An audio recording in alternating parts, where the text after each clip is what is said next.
Thank you, Chair. I don't believe I'm about to say anything that the very experienced officers in this room don't already know. It must be an incredibly difficult job to balance a passionate vision for what education could be with the responsibility of administering the finances that ultimately determine its success. As a newly elected councillor, I'm beginning to really understand that and relate to that struggle. But it's stage 2 of the budget process, and now's the time for the robust debate, and not after the decisions have been passed. So we all know the financial situation we face is deeply challenging. I fully acknowledge the immense pressures on public spending, and I understand that difficult decisions are unavoidable. However, I believe passionately that further cuts to school budgets are not part of the solution. We must be realistic about the financial limitations. We must also be clear of the consequences of cutting funding to our schools. The report says that the portfolio has extremely limited capacity for further efficiencies, and I believe this is particularly I believe this is particular when it comes to school budgets and individual school budgets.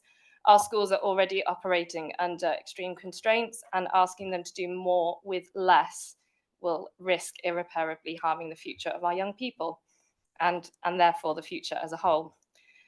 In the next agenda item, the self-evaluation report makes reference to the Eston recommendations from the LA's previous inspection, and the first of that was to raise outcomes at Key Stage 4.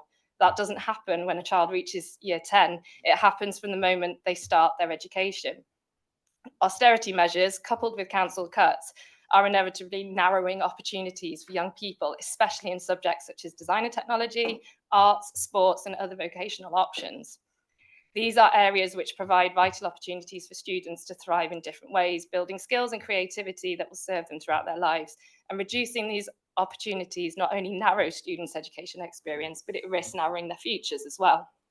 Here in Wales, we have a remarkable opportunity with a new curriculum to place creativity, critical thinking, communication, and metacognition at the heart of education.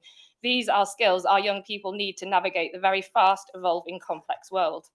However, the implementation of this curriculum requires secondary schools in particular to restructure and to innovate. And this challenge demands time, resources, investment in technology, and a workforce that has the capacity to deliver. Right now, it's my opinion that our educators are already stretched beyond their limits. And without proper investment, the vision of the new curriculum is at risk. While we do face undeniable financial constraints, we cannot allow potentially short-term budgetary decisions to undermine the long-term future of our education system and our future in general. Our children, the children I teach, my own children, deserve more than a basic education. They deserve an education that prepares them for the world ahead, and that's why I think we should be looking into every other option to avoid future cuts to schools.